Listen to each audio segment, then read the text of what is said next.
I met murder on the way. He had a face like Castlereagh. Now, a great deal of what Henry Kissinger has done to this republic and to its democracy and its constitution, and to countless defenseless populations and individuals around the world, a great deal of what he's done has actually been justified in point of saving face. I'm sure you know how the argument goes. If we don't kill all these people, everyone will think we've gone soft. Our face is at stake, our credibility. It's therefore a good thing there is a book here, although someone seems to want me to sign it, and it's got a thing on it. You won't mind if I know you know the face in a way, but just think. Who would you kill to save that face? To which massacre would you make yourself an accomplice to prevent that face from creasing with anxiety? You laugh.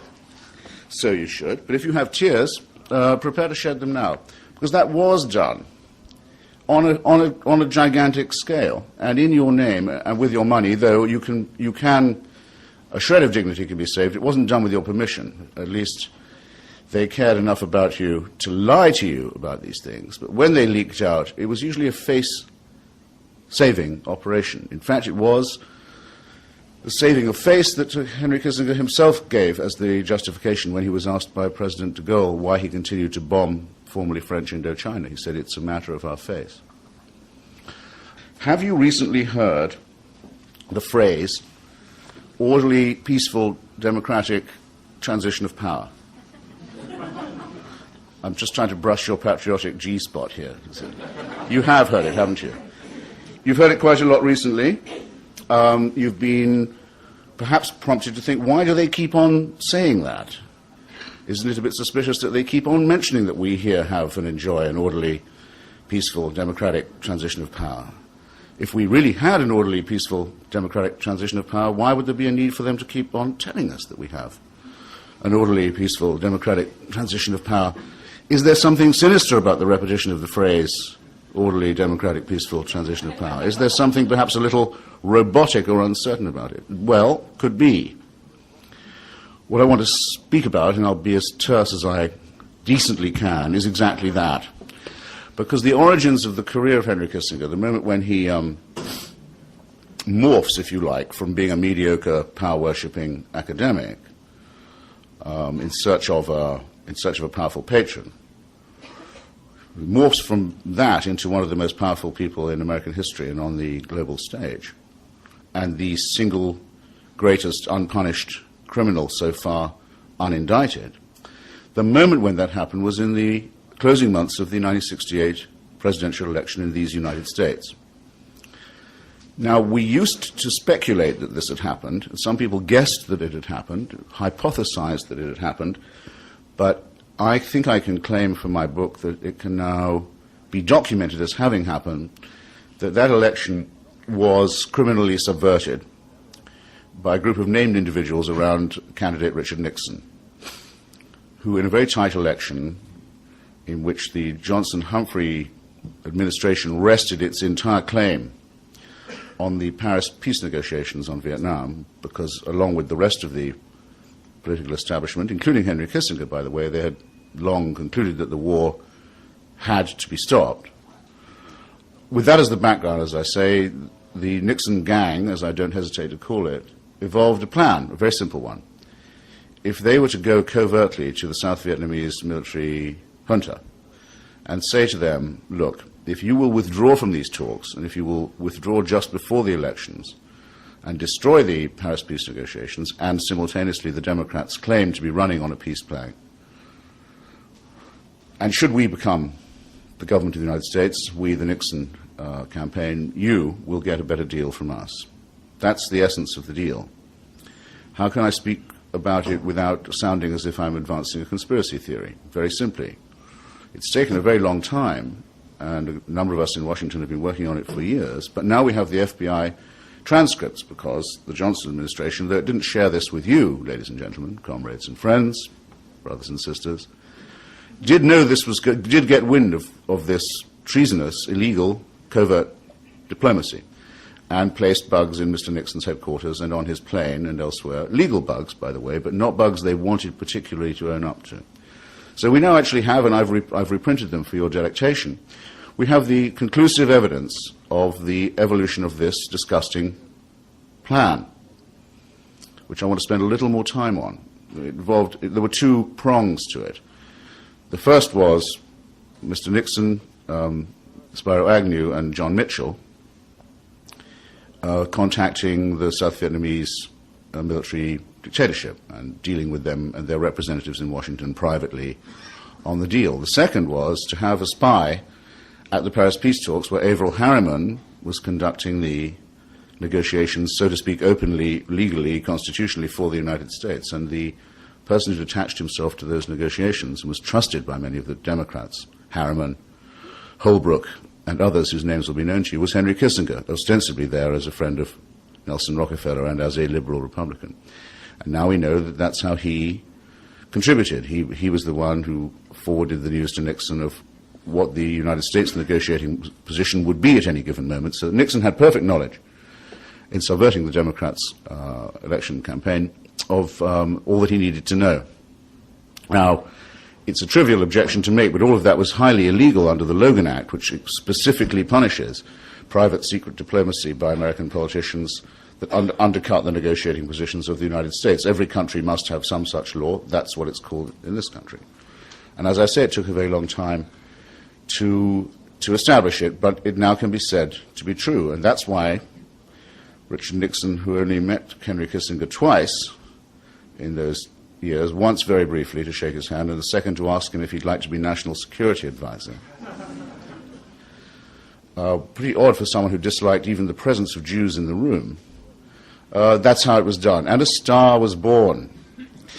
But, mark the sequel, the illegal mortgage, the covert lease that was taken out by that action on another 4 years of war, because the South Vietnamese military dictatorship did withdraw from the Paris peace talks, very abruptly, on the 3rd of November, just before the vote, perfectly as to time in point of the plan, expected that the deal was supposed to stick. And the Nixon administration behaved thereafter as if it was indeed supposed to stick. And so, in the next 4 to 5 years, 22,500 of the names you can find on the wall on the Vietnam Memorial in Washington were lost. And we don't know, and I sometimes think don't really want to know, how many walls we'd have to build to record the names of the Vietnamese civilians who were lost in the same period, whose lives were thrown away, murdered actually, nor to record the fact that the war was extended into 2 neutral countries, non-combatant countries, Cambodia and Laos, by carpet bombing concealed from Congress, and directed at civilian populations en masse. No one's ever going to know how many people are buried under that, but we know who ordered and supervised and intimately conducted it at any rate. And all this was done, and all those lives were needlessly, criminally thrown away in order that the war could finally end with some face for Nixon and some face. Do you want another? Can you take another? No, you don't. You don't. You've gotten the point now. Face, say, for Nixon. On exactly the same terms as had been on offer in Paris in 1968 from the Johnson-Humphrey administration. Now pause and consider that. Taken together, in other words, the subversion and destruction and derailing of the United States presidential election, and the extension of an already criminal war of aggression and atrocity into Indochina and into 2 new countries for 4, maybe nearly 5 years, taken together because they are the same action, I think there's no rival yet to my modest claim made in my book that that's the most single wicked act in American history. And you might pause to note another thing. Of the 4 conspirators, Mr. Nixon, who was nearly impeached, people forget this, but the first article of impeachment against him when the articles were being prepared was for conducting a secret war in Cambodia. Had to cop a plea, as is well remembered, and resign in disgrace. Vice President Agnew, as he became the first vice president to have to leave under similar circumstances and was indicted for other reasons as well. The third of the 4 conspirators, John Mitchell, became the first United States Attorney General to go to the joint, to the slammer, to jail at last. Got one. Just once. Just every now and then it does happen. And I have his prison number in my book if you want to look it up. And he was, of course, with Henry Kissinger, the main member of the 40 Committee, the committee that oversees all United States covert actions abroad and though those are illegal at home. Only one of them remains unpunished. His impunity is beginning to look conspicuous, not to say obscene. So that's where we start with orderly, peaceful, democratic transitions of power. But it's not by any means where we end.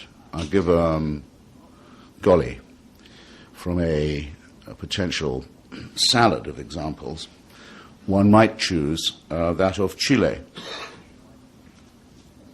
Why do I propose Chile? Well, because the Chilean people were very proud of the fact, and justifiably so, that of all the governments and societies in the southern cone of the Americas, Latin America as it's sometimes called, South America, they were the only ones who had managed to evolve a political system where the armed forces, though they were not considered politically neutral, and did intervene in social battles here and there in between elections, very deliberately, very noticeably, very honorably, abstained from picking the government or determining who would win an election or whether an election would be held.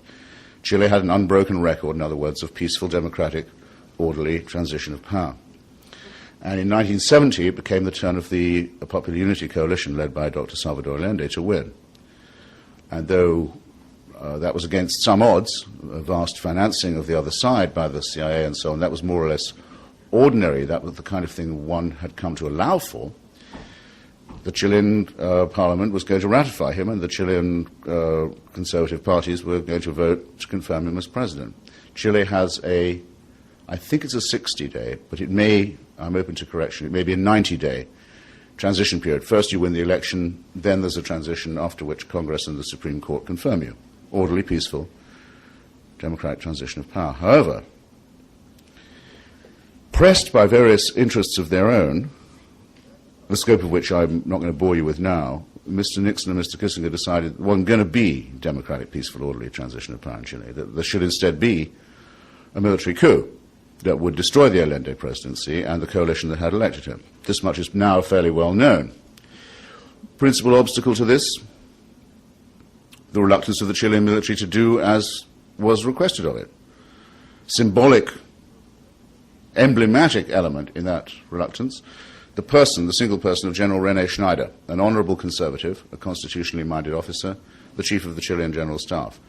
He told all his officers they were to obey their oath to the Constitution and to play no part in any seduction of them from their duty, whoever might offer it. Quite a guy. At a meeting on a certain day in Washington, D.C., of which I have the minutes, Henry Kissinger decided General Schneider had to be murdered because he was that obstacle. Because if he remained chief of the Chilean armed forces, there would be a peaceful, democratic, orderly transition of power in Chile. And we have now what lawyers call, and I can present it, I do have document by document, minute by minute, cable by cable, what lawyers call a lay-down case.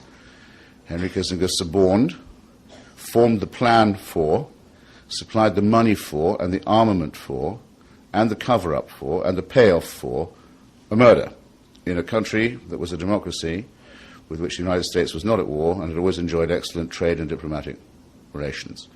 To read what I present, I perhaps shouldn't advertise it too melodramatically myself.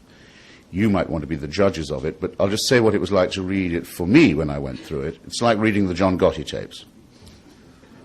Not just the tones of voice and the thuggishness, the vulgarity, the greed, and the certainty that everyone can be bought. Not just that, but the way in which a wet job, a hit, is actually planned and executed. For example, you might ask yourself, I was challenged on this by some right-wing cretin the other day in a television series.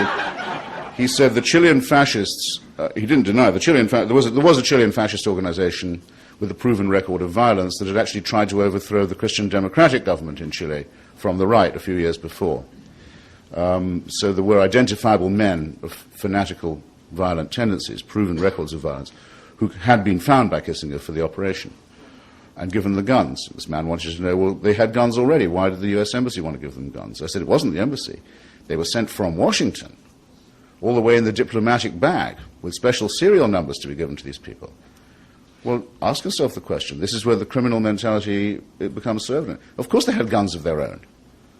They were nothing but gun nuts and, as I say, political fascists. What they wanted was the proof that the United States government was really on their side. That's what they had to be given. That's why the guns had to be sent through the diplomatic bag, to impress them so they could impress others. You might not believe this, but our plan has Washington's support, and so it did. And it took 3 tries to kill General Schneider. And every time there was a failure, there were urgent cables from Washington. What are you doing? Why have you failed? I have them all. Try again. Try harder. The money was then paid to the gang, and the arrangement was made to conceal the complicity from investigators in Santiago and also in Washington, D.C., to this day, but not for much longer. And I will just tell you something that might make you have a little holiday in some of your hearts, as it does in some of mine, so in mine, some of the time, or some of my heart, if you like. the bit that hasn't been shriveled by exposure to this. I must pick my words with care. Now that all this evidence is in, there is nothing to stop the relatives of people murdered in Chile from bringing a suit under the Alien Tort Claims Act in the United States against named identifiable American officials and accusing them, it's a civil suit, but accusing them of murder, kidnap, torture, and disappearance. And I know that there is such a group of Chileans and that they are going to bring such a suit, and Henry Kissinger's name is going to be on it.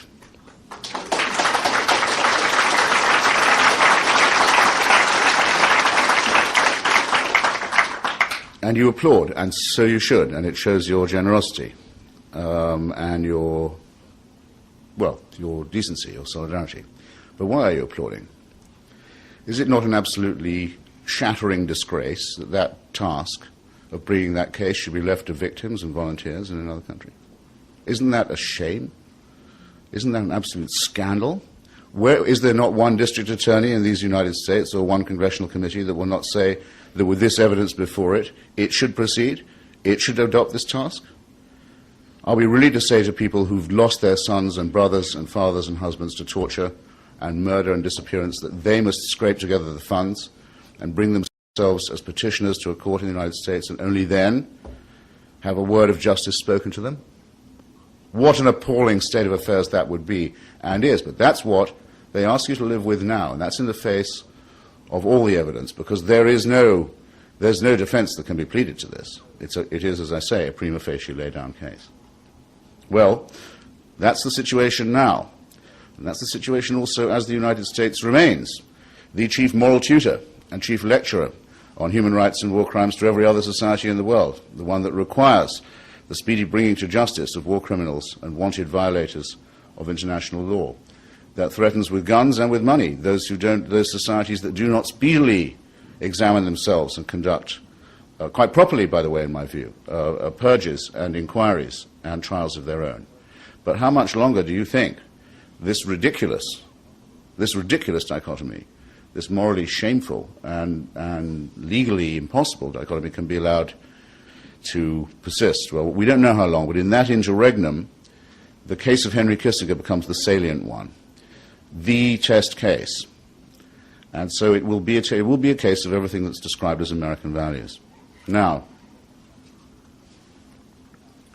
I don't know if I might make the assumption that I'd already made my point. Could I make that assumption? Because I'm quite happy to assume that people who come to meetings of this kind in bookstores of this sort have come to talk as well as to listen. I hope I'm not wrong about that. And my usual principle is that I won't leave if there's an unanswered question. But I think perhaps I might give you just one more transition before we... I'll tell you why I like it, or I don't like it, why it's sort of, I want to insist upon it, because it does involve me reading a bit from my own stuff, but then you expected that. Because it's been so much forgotten, and that's the mass murder in Bangladesh in the early 1970s. I remember it. I'm sure some of you remember it too. It's slightly slipped out of history now. In 1971, when Kissinger had been National Security Advisor only for 2 years, a crisis arose in Pakistan, a major US military ally in Asia, which then consisted of two chunks of territory. One, what we call Pakistan, still with its capital Islamabad, but its main city, Karachi, and the other, what's now called Bangladesh, but was then called East Pakistan, West Bengal. It had been obvious ever since the partition of India that the Bengali wing of, as Salman Rushdie describes it, as a country with two wings, an east wing and a west wing. The people in the east wing wanted to get out. They would want to vote themselves into an independent state. And having not had any elections for a long time, General Yahya Khan was pressed by all kinds of people to have one, hold one. And there was even talk of a peaceful, democratic, orderly transition of power in Pakistan, which hadn't been any talk of that for a very long time. But it was known to all that if there was such an election, that the Bengali Nationalist Party, led by Sheikh Rahman, would win it, at least in the east, would win it overwhelmingly, perhaps conclusively. So it was argued in the State Department and to Henry Kissinger and others that that the United States should remind General Yahya Khan that he better respect the results of the elections, because it looked as if he might not. But no message of that kind was ever sent. None whatever. So when they did, the Bengalis, win the elections, first General Yahya Khan cancelled the elections, then he dissolved the parliament, then he arrested all the people who had won the elections. And not content with that, he unleashed the Pakistani army in Bengal in an operation that was described at any rate by the American accredited diplomats on the spot as genocidal. It certainly had every appearance of a genocide. In other words, it had been long concerted. And though it was very indiscriminate in point of the mass of the people, we think, we are not, again not certain, and it may be indecent to speculate, but probably not less than 3 million Bengalis were killed in this bloodbath. But it was also, as other genocides are, rather specific and intimate. In other words, in the first day or so, the army rounded up and killed all the intellectuals, all the journalists, all the lawyers, all the academics, all the journalists and broadcasters in the capital city, trying, so to speak, to decapitate Bengali nationalism. And the best remembered symbol of this was the laying of an ambush, the setting up of a machine gun barrage outside the women's dormitory in the university. Then a fire set at the back of the dormitory, and the women students machine gunned as they ran out. This was repeated across the city. So 2 telegrams were sent at that point, one from Pakistan to Washington and one from Washington to Pakistan. I'd like to read you the first one, which came from the consul, the ambassador, in fact, in Bangladesh. His name was Archer Blood. He should be remembered not just for his name, but as a good man with a good staff, and it was signed by almost every single person in the U.S. Embassy in Dhaka, and it was sent on the 6th of April 1971 back to Washington, and it said the following: our government has failed to denounce the suppression of democracy, our government has failed to denounce atrocities, our government has failed to take forceful measures to protect its citizens, while at the same time bending over backwards to placate the West Pakistan-dominated government. Our government has evidenced what many will consider moral bankruptcy, ironically at a time when the USSR has sent President Yahya Khan a message defending democracy, condemning the arrest of a leader of a democratically elected majority party, incidentally a pro-Western one, I'm still quoting, and calling for an end to repressive measures and bloodshed. In this conflict, in which, I'm italicizing this as they did, in which unfortunately the overworked term genocide is applicable, when that 20-signature message from the U.S. diplomatic office in Dhaka arrived in Washington, it was signed by a further 9 of the senior officers for Asia in the State Department, and it remained for some time the most widely publicized and the one most widely signed and promulgated by professional civil servants in Washington in protest of a policy, until the mass resignations from Kissinger's staff over the invasion of Cambodia, another record he was later to set and break. So that was the telegram that Washington got. The telegram that Washington sent was signed by Henry Kissinger and sent to General Yahya Khan, and said, we thank you for the delicacy and tact with which you have handled this very difficult situation. That was the 3 million dead, 5 million refugee, mass destruction of the intellectual and cultural life of Bangladesh, resolution, in Kissinger's terms, of the peaceful, democratic, orderly transition in Pakistan and Bengal. And I could go on. The East Timorese people are only this year beginning to recover enough feeling in their limbs to have the election that was promised them under international law in 1975, when they should have become independent as a Portuguese colony, but were instead handed over by Henry Kissinger to the genocidal rapacity of an Indonesian government that has since thought better of it and has renounced even its own claim to East Timor. That episode that you just heard about from Bangladesh is known to the New York Times editorial board as the opening to China, Henry Kissinger's proudest monument. Because what wasn't known at the time or understood was that General Yahya Khan was the intermediary for American diplomacy in arranging a photo op for Henry Kissinger and Richard Nixon in Beijing, where they could pose with Zhou Enlai and Mao Zedong. It's never been explained to me, or I think to you, ladies and gentlemen, why it is that US diplomacy had to be conducted as a covert action. After all, many of us had for a long time been saying it was rather absurd for the United States to pretend that the People's Republic of China did not exist. That door was nailed shut by Henry Kissinger and Richard. Any one of us who said, shouldn't we consider having diplomatic relations with Beijing? It looks like the capital of quite a large country. They appear to have had a rather large revolution. There seems to be a lot of people living there we're in no contact with. No, what are you, some kind of a communist or a faggot? What is this? No, we'll do the door opening, thanks very much. To rescue what? To rescue our faces from the shame we've inflicted on the country in Vietnam. To try and drive a wedge between China and Russia, to try and be clever that way, and to try and get a photo op and get on the nightly news. But we can only do it through the intercession of a dictator. We couldn't ask Congress to help. We couldn't ask the diplomatic service to help. We couldn't tell the State Department about it. It's a hasty thing. It's a racketeering covert operation. It's the opening to China. You notice the opening to China still hasn't taken place? There is no transparency in US-China relations. Nothing of the sort. Have you ever been asked, hey, about that opening to China, I'd say worth the lives of 3 million Bengalis, wouldn't you? On any day. No, of course you've never been asked that. That's what it did take. That's what they thought it was worth. That's what they think of you, that you might swallow such a thing. But think of the sycophancy of the press in the way that it always talks about this.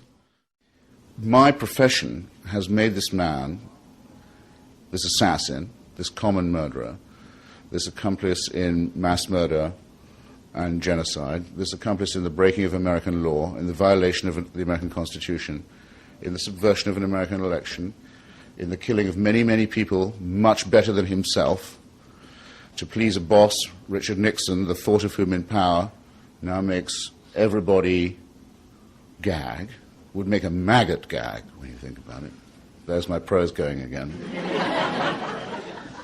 This man is the independent, detached, neutral commentator on events on ABC News Nightline. He's the syndicated columnist for the Los Angeles Times and the Washington Post. He's the honored guest at Tina Brown and Harry Evans and Mortimer Zuckerman's dinner parties and cocktails in New York. So it's a huge indictment of a craft, a trade. I won't call journalism a profession quite yet, but of a calling of which I haven't completely despaired. A very big indictment of that and of the role it plays in our culture. And I have much more to say about that if asked. And it's also tremendous. If I say this for myself, what the implication of what I say, at any rate, is an enormous reproach to that fantastically overfed and complacent group, the American human rights community, which is now almost a state within the state. In Washington, I think I could probably go every night of the week, if I cared to, and eat for free at a dinner where one human rights group gives an award to another for its own bravery and courage. In New York, you could do it at lunchtime too, most days. Human rights prizes for journalists, human rights prizes for retired diplomats, human rights prizes for other human rights groups, human rights round robins, full-page advertisements in the New York Times, all of them tending to the view that the United States really must do more about the situation in Sri Lanka, or which, by the way, it ought to, or practically anywhere else you can name except the west bank of the Jordan River. And I'm in enough trouble for now. I'm not going to get into that right away. But there in the middle of Manhattan, where they meet for these dinners and give themselves the prizes and the awards, is the man that I hope I've persuaded you they might be taking, or should by now have taken, another look at. And it will be to really, really terribly to our shame if the task of bringing him to justice and doing justice for the victims is left to the victims themselves. We must swear we can and will do better than that. Thank you. Thanks very much.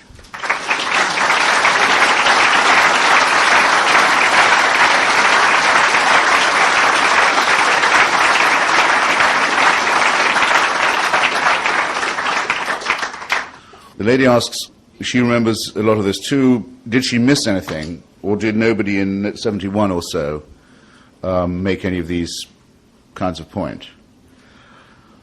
The answer is, I don't want to seem as if it all depends on me, because it does not. As I say in my book, I'm standing on the shoulders of a lot of people who tried to investigate it.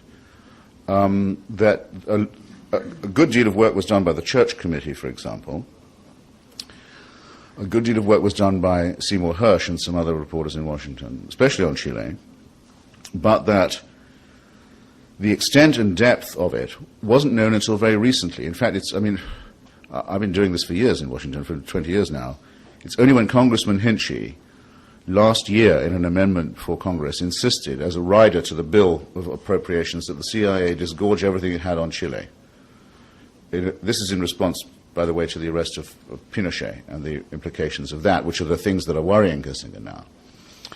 And that amendment passed, and to everyone's surprise, the CIA just complied. They gave us all the stuff. And I didn't know, I was sure, but I didn't know until then, that we would find that they had paid off the people who killed Schneider. We even have the amount of dollars they gave them, and when and where. And the point in the ocean off Valparaiso where they threw the guns to conceal the evidence. We know it all now. That's why the relatives can sue if they want to. Because you can't just sue in general, any more than the British Special Branch could be told to go around. This is an event I'd really love to have seen, I must say. They weren't told, go round to the clinic in London and arrest the Chilean junta. They were told, go round, you've got a warrant, go round to Mr. Pinochet's place and tell him he's nicked. Are you Augusto Pinochet? See? Well, I have here a warrant for your arrest. You may remain silent, but everything you say can be taken down and bloody well used in evidence against you. I would love to have seen that. And then 2 months of house arrest where he's only allowed to see Margaret Thatcher. Which might not be cruel, but certainly unusual. Better still, because I was terrified when the British let him go on humanitarian grounds. Because I know that the humanitarian grounds are the last thing that weigh with them. But better, he's on trial in Chile now. That's much better. Sir, I'm asked to comment on the following objection, really. Is there not a danger in focusing on Henry Kissinger in ignoring the fact that he's one of many executives of a policy of imperialism? You wouldn't find in me a very strong opponent of that view. But I would stipulate that, for example, when it came time to pay off the mortgage of the Vietnam secret deal that I talked about at the beginning, not many people in the Nixon administration were privy to that deal. Okay? And one of the things that was necessary for them to redeem it with their South Vietnamese partners was to pretend, what everyone in the political establishment had long since ceased to pretend, that the National Liberation Front of South Vietnam was not an indigenous force, right? That it was somehow Vietnamese infiltrating Vietnam from some other part, which was thought by most of the policy establishment to be a fantasy by then, and was. But the fantasy had consequences. It meant, but we could dry up this infiltration if we invaded Cambodia and Laos and bombed it flat, and then these other would be less trouble. Well, it has to be said to their credit that Melvin Laird, the Secretary of Defense, and William Rogers, Secretary of State, said, that's ridiculous. We're not going to invade Cambodia. Anyway, it's a violation of international law. There was a big argument within the administration about whether to do it. Bebe Rebozo, Nixon's mafia chum, got on the phone. We have the records of that thanks to Kissinger, because he was so suspicious. He's helped us a lot. He had himself bugged to make sure he had the record. Nixon and Rebozo, on the eve of the invasion, ring Kissinger drunk, blind drunk, and slur into the phone and say, we're going to go ahead, never mind state, never mind defense, but if it fails, Henry, they slurred into the phone, if it fails, it's your ass. That's why Kissinger kept tapes, because that's the sort of people he was working for. Did he go with Rogers and Laird and say maybe we shouldn't do this? No, he went with Nixon and Raposo. He made the difference. Voila.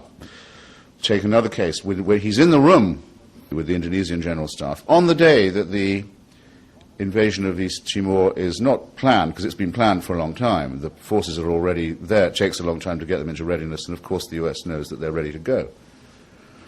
He's there on the day the go-ahead is given. He gives the go-ahead, as we now know. However, on the plane on the way back, while he's still in the air, the State Department receives the news of the information. Now, it's difficult for state. Why? East Timor is under a UN mandate, a responsibility of Portugal, a NATO ally, which is decolonizing. Its job is to give the East Timorese an election and an independence constitution and get out and go home. That's the situation then. For Indonesia to cross the border is a violation of international law, gross violation of international law, and an attack on a NATO member. There's nothing for the State Department. Second, it's a gross violation of American law. The Foreign Assistance Act says you can't use American weapons for operations like that. They're supplied to you only for external defense. Therefore, the State Department issues a statement saying the Indonesians have broken international law and American law. They're probably going to have their funding cut off for this by Congress. Kissinger arrives in Washington in a towering rage. How dare you guys undercut me like that? I now have, and it's in the book, I have the whole transcript of the incredibly tough meeting he had when he got back, shouting at them for betraying him, knifing him in the back. Not without interest, by any means, in which, by the way, he makes a very interesting accidental admission, I think, namely, they say, well, look, Mr. Secretary, what they've done is illegal. They have broken the law, and so have we if we support them. And Kissinger says, I know about the law, I know we've broken it, and you've all known for a long time I've wanted the Indonesians to do this. That's an admission well worth having, because he's lied about it so often in public. Second, he says, listen, I don't get a commission on these arms sales. I don't get a rake-off. Now, it's assumed usually at State Department meetings that the Secretary of State has to make no such disclaimer. It's what you might call a matter of etiquette, you know. Probably wrongly, it is assumed the Secretary of State doesn't have a direct interest in arms sales, especially in ones which he's already admitted are illegal, and he's going to have to circumvent Congress to keep going, which he did, because he did make sure throughout that the Indonesians never ran out of the weapons with which to conduct the massacre. And I add that Adam Malik, the Indonesian foreign minister, admitted after 2 months of the operation, in the first 2 months, he thought his own forces had killed 200,000 East Timorese civilians, and he was not underestimating it.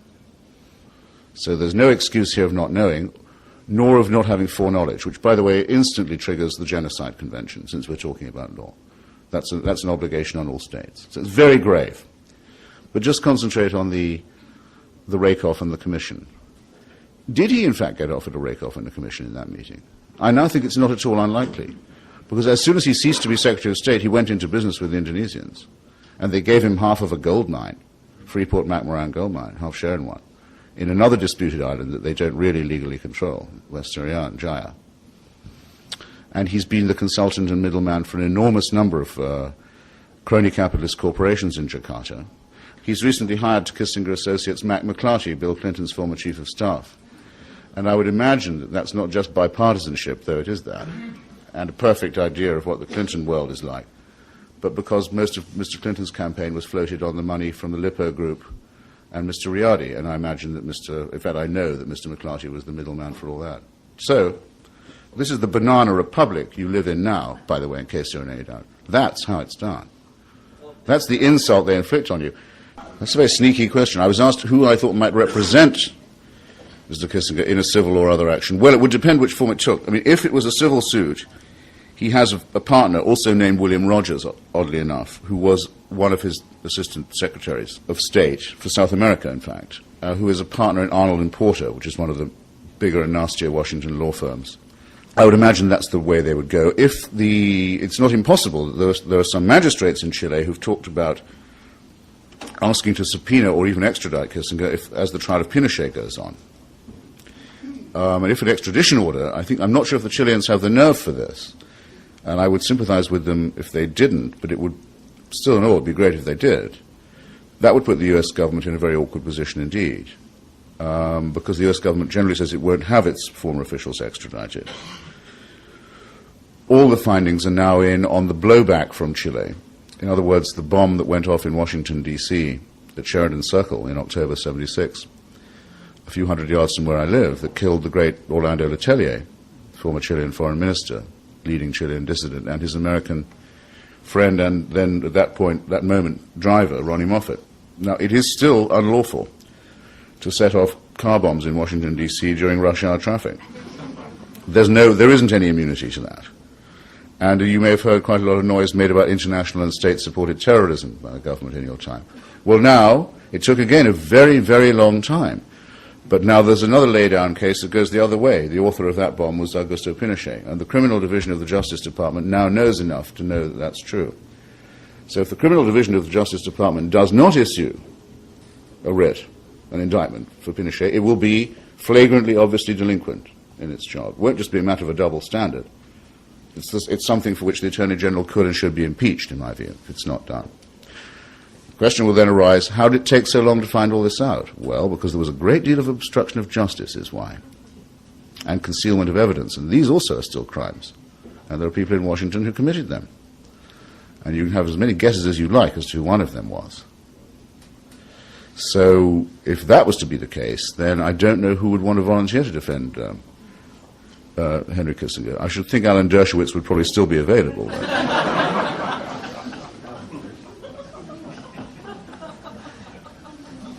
The questioner asked me to speculate on what other avenues of prosecution might lie open, whether a federal prosecution or congressional one or something in The Hague. To answer that in reverse order, the International Court of Justice at The Hague, which the United States is just a signatory to, though it has great reluctance for reasons that I think will be obvious to people to adhere fully, is quite properly not retrospective, or I think I mean retroactive. In other words, the Hague Court can't sit on any matter that occurred before it was set up. So we can't get Kissinger there. But it does condition the international atmosphere, because what happened when the British House of Lords confirmed the verdict against Pinochet was this: they struck down the defense of sovereign immunity. They established the idea of universal jurisdiction. In other words, any court is supposed now to, on its own initiative, without waiting for any further instructions, to arrest and either extradite or try offenders against the law on war crimes and crimes against humanity. It's the same law as applies to if you have a pirate in your jurisdiction. And any of them could and even might. And that if you are hailed before such a court, you won't be able to say, well, I admit I did all that, but I was trying to please Richard Nixon at the time. Okay, that won't be good enough as a defense. I have a section in my book drawn largely from General Telford Taylor, who was the senior United States military prosecutor at Nuremberg, who wrote a book called Nuremberg and Vietnam, measuring the extent to which the United States had endangered its leading politicians by conducting the war in that way. And he wrote the book, by the way, before the invasion or bombing of Cambodia was known. And he said that, yes, they had transgressed the Nuremberg standard, and that this was no small thing, because as well as conducting the trials largely with its own judges, the United States had caused to be enshrined, the Nuremberg principles in the founding documents of the United Nations, of which the U.S. is you might say, the founding member, certainly the host and senior member to this day, and had stated publicly that the United States, would consider itself bound by the same standards it had applied at Nuremberg. The difficulty there would be that at Nuremberg, for a rather sinister or shady reason, aerial bombardment of civilians is somewhat sketchily defined as a war crime. Doing it in itself is not a war crime. I mean, the Anglo-American side had more, what would be the word, perhaps embarrassment than to say that. But there are ways in which it can be found criminal, a judged criminal. And then, of course, there is the Genocide Convention, which mandates that states intervene to prevent and to punish genocide as soon as they become aware of it. it's in the atmosphere, in other words. A great change was made with the arrest of Pinochet. Jorge Castaneda, for example, the new Mexican foreign minister, recently decided Mexico, having arrested, on a warrant from Spain, an Argentine death squad leader who'd been wanted for some time. Normally, Mexico would have sent him back to Argentina, where he could probably have expected to vanish. But the request was to extradite him to Spain, to stand trial there, from the same magistrates, by the way, as were after me. And it has to be confirmed by the Mexican courts and by the Mexican Foreign Ministry, but it now has been. They are going to send him back to Spain.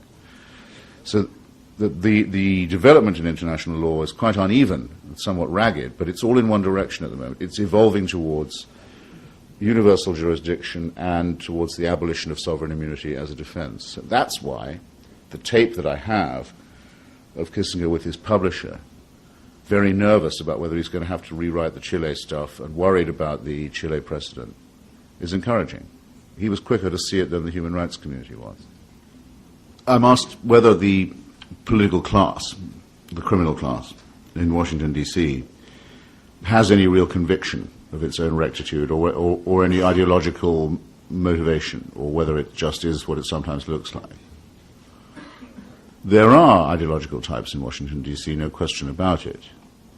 But if there had been a trial, if the impeachment of Nixon for Cambodia had gone ahead in the Congress, which I really wish that it had, because we would be living in a very different world if it had been allowed to do so. Nixon would not have stood alone in the dock on that. Kissinger would have had to stand there with him. And if the whole gang was arraigned and you had a sort of Nuremberg lineup, I would say that Henry Kissinger would not be the Goebbels of the thing, or the Himmler, or the Heydrich, but the Albert Speer. In other words, someone who would have done this for any regime.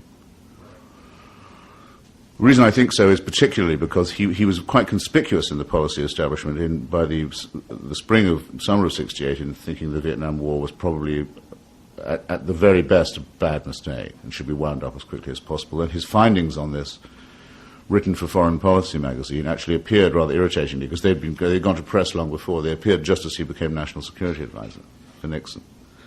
And though I sometimes have debates when I can get them to come out to play, which is not often, with his defenders, they tend to take the line, well, it was a tough time, the world is a dangerous place, I know that, thanks.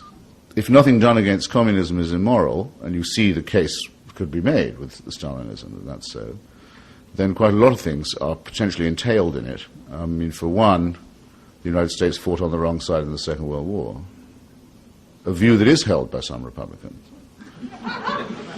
but covertly. And the other would be that you would need someone who had a strong anti-Stalinist fervor to conduct the policy. Well, Henry Kissinger, as I've just pointed out to you, thought 3 million Bengalis was a small price to pay for a picture of him making nice with Mao Zedong. He was Leonid Brezhnev's best friend. He was the man who told Gerald Ford, his second president, don't have Alexander Solzhenitsyn for a tea at the Oval Office. Don't have him to the White House. It would upset our Russian friends. And he was the man who most recently, and for quite a large sum of money, defended the right of the Chinese Stalinists to massacre peacefully assembled students in the main square of their own city. So I'll tell you what, I won't take it from him that he's really an anti-Stalinist. I won't take anything from him, as you may have suspected, but I won't have it from him that he's an unsleeping foe of the communist tyranny. It's not true. It's another part of the gigantic lie, or series of gigantic lies, that make up the total lie of his reputation and his standing in this country. The Reagan administration, oddly enough, wasn't very keen on Henry Kissinger. Didn't make much use of him. This administration has some of his clients or types in its ranks. Paul Wolfowitz, I suppose, most notably, and others of his vintage, like Cheney and Rumsfeld. I did not think that George Bush had been involved personally. I think it was a plan evolved by William Casey.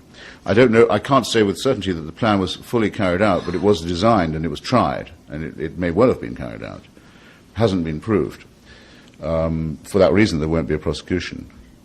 I always thought one day somebody's memoirs will come out, because it always happens. Someone does publish some memoirs and you find out that it's worse than you ever suspected. I know of no exception to this rule so far.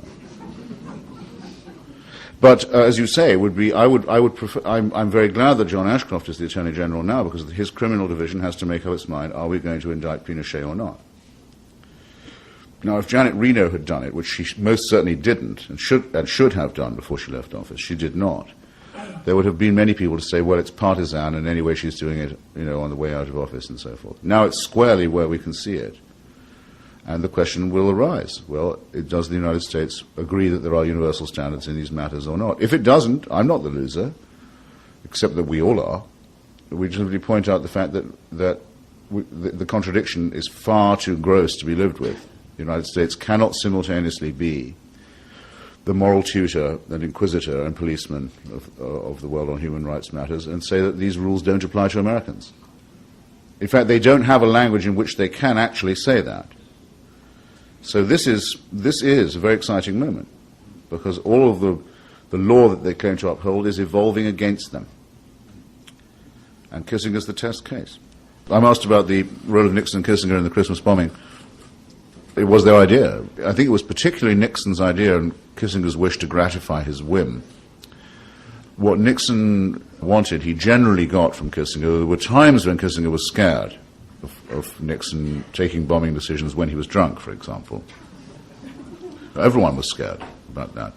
As we now know, James Schlesinger, the then Secretary of Defense, has said that he said on the record that he gave an order which was actually greatly illegal for him to give and a gross violation of the Constitution. He told the Joint Chiefs, you're not to obey a presidential order unless it's countersigned by the Defense Department and the National Security Council. They were that scared that Nixon would either launch a nuclear strike or try and go for a military coup. And that's been confirmed, and it's confirmed with other witnesses to it in my book. I mean, I'm glad that Schlesinger broke the law in that way, I think. That's what it took to try, that's what the moral atmosphere of the Nixon administration was like. Kissinger's comment on the Christmas bombing was that we bombed the North Vietnamese into accepting their offer of concessions. That's his idea of a joke, too. In other words, the North Vietnamese had offered a bargain. The South Vietnamese, who were still acting in the spirit of the secret bargain they thought they had said, if you accept this, you'd be, giving into communism. So while preparing to accept it, Nixon and Kissinger bombed Hanoi anyway to convince the South Vietnamese they weren't going soft. That's what they were committed to by the original sin, if you see what I mean. And that's why he actually openly said in front of the cameras, we're bombing North Vietnam into accepting our version of their consent, if you see what I mean. It's an extraordinary thing. Never, never to be forgotten.